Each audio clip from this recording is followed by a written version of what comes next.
മഹാറാണി, പാല്.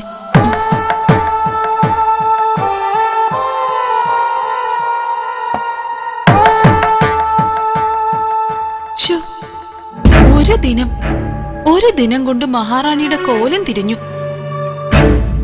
പൊട്ടിച്ചിരിയും സന്തോഷവും എവിടെ പോയി മറഞ്ഞോ എന്റെ ശ്രീപത്മനാഭ. കാലം ഇത്രയും കടുത്തു പെരുമാറുന്നുവല്ലോ എന്റെ മഹാറാണിയോട്. എന്റെ മഹാറാണി, ഇങ്ങനെ വേദനിക്കരുത്. ശാസ്ത്രം വരാനിരിക്കുന്നതല്ലേ, അതിനെ കാത്ത് ഇത്രയേറെ വേവലാതി എന്തിന്? അല്ലെങ്കിലും നമ്മൾ നിരീച്ച ചിലതൊക്കെ ചെയ്യാനാവും. പ്രായശ്ചിത്തങ്ങൾ ചെയ്താൽ ഫലമുണ്ടാകുമോ?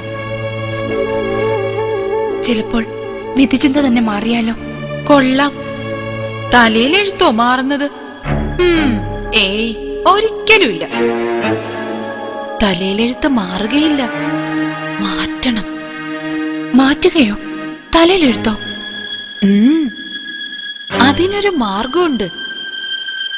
അടിയൻ അതിന് വഴിയുണ്ടാക്കാം. മഹാറാണി, അതിനു മുമ്പ് ഒരു കാര്യം അറിയാൻ ആഗ്രഹമുണ്ട്. രാമവർമ്മ മഹാരാജാവ് തമ്പുരാട്ടിക്കൊരു വാക്ക് നൽകിയിരുന്നില്ലേ? അത് അത് എന്തിനാ? കുളക്കടവിലേക്ക് എത്തിക്കുവാനാണോ? ചിലരുടെ എല്ലാം ചിലത് എന്റെ ചെവിയിലും അടങ്ങിയെത്തുന്നുണ്ട്. അയ്യോ, അങ്ങനെയൊന്നുമല്ല, അറിയാൻ മാത്രം. അതറിഞ്ഞ അടിയന് ചെറിയ ഉപായങ്ങളൊക്കെ മനസ്സിൽ വരുന്നുണ്ട്. അത് ശരിയായ വഴിക്ക് നീങ്ങുമോന്നറിയാൻ മാത്രം.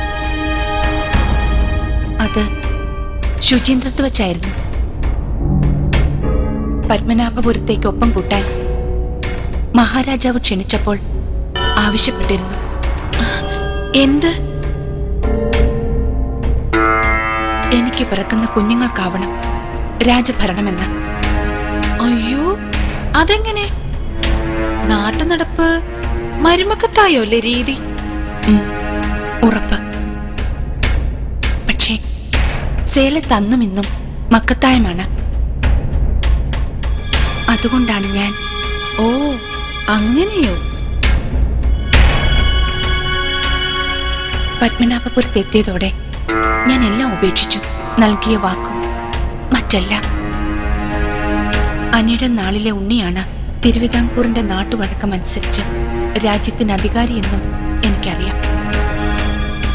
അങ്ങനെയാണ് വരേണ്ടതും.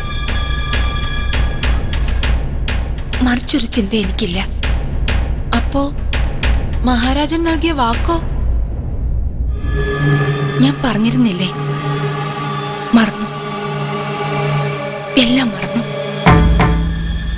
എന്തിന്? അല്ലാതെ പിന്നെ നാട്ടുവഴക്കം പാലിക്കട്ടെ, മഹാരാജാവിന്റെ വാക്കൊരു ചാബല്യമായി മാത്രം എന്നേ ഞാൻ കരുതി.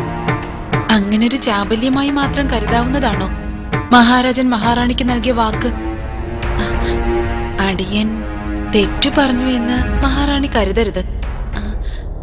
അങ്ങനെ തെറ്റിക്കാവുന്നതല്ല മഹാരാജാവിന്റെ വാക്ക്.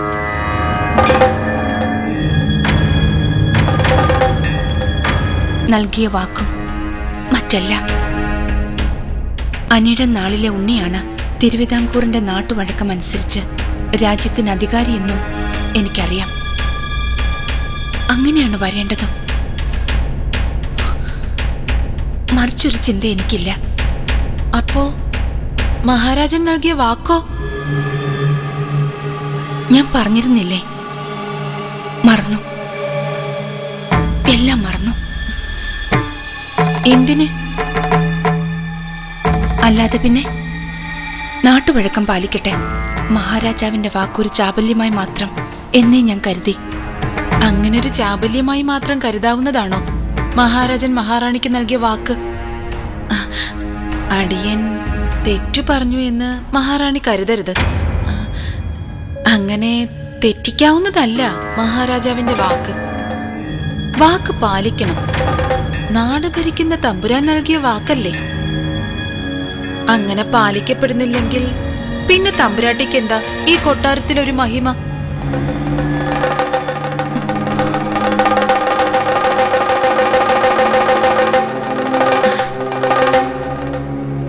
കൊട്ടാരത്തോളം ഔന്നത്യമുള്ള കാര്യങ്ങൾ പറയാൻ അടിയനാവില്ല. പക്ഷേ അടിയന് തമ്പുരാട്ടിയുടെ പാല് പോലുള്ള മനസ്സറിയാം. അത് വേദനിക്കുമ്പോ സങ്കടം തോന്നും. അതുകൊണ്ട് പറഞ്ഞെന്നേ ഉള്ളൂ. ഗൗരി, പിന്നെ പിന്നെ ഞാനെന്ത് ചെയ്യാൻ? തമ്പുരാട്ടി, അടിയനൊരു അനുഭവം പറയാം. അത് പിന്നെ രസമുള്ളതല്ല. എങ്കിലും വേൽക്കാരിൽ ഒരാളുടെ മകൻ അടിയനോട് വല്ലാത്തൊരു ശൃംഗാരം. എന്തെല്ലാമായിരുന്നു അവന്റെ ചക്കര വർത്തമാനം. ഇരണിയിൽ ഉത്സവത്തിന് കൂട്ടാം, തിരുവിതാംകൂർ വിട്ട ആ നാടൊക്കെ ചുറ്റിക്കാം. എനിക്കെല്ലാം തിരിഞ്ഞു. കാര്യം കാണാനുള്ള തന്ത്രമായിരുന്നു. ഞാനൊന്നും പറഞ്ഞില്ല. ഇതേ വാക്ക് തന്നെ അവൻ മറ്റു ബാല്യക്കാരോടും പറഞ്ഞിട്ടുണ്ട്. എന്നിട്ട് ഞാൻ അവന് മറുപടി നൽകി. പിന്നെ തിരികെ വരാതെ മടങ്ങി. വാക്ക് നൽകിയത് അവനും. വിടുവാക്ക് വിടനായിരുന്നു അവൻ. വിടുവാക്ക് പെണ്ണുങ്ങളോട് പറയുന്നതേ വിടന്മാരാ. അയ്യോ തമ്പുരാട്ടി, അടിയൻ മഹാരാജാവിനെ കരുതി അല്ല പറഞ്ഞത്. എന്റെ ആർക്കും കൊള്ളാത്തൊരു അനുഭവം, അത്ര തന്നെ. ഗൗരി, മഹാരാജാവ് വാക്കു പാലിക്കേണ്ടതാണല്ലേ? തീർച്ചയായും. പ്രത്യേകിച്ചും പട്ടുപോൽ പ്രകൃതമുള്ള ഈ തമ്പുരാട്ടിയോട്. പക്ഷെ അതിനെന്തു വഴി?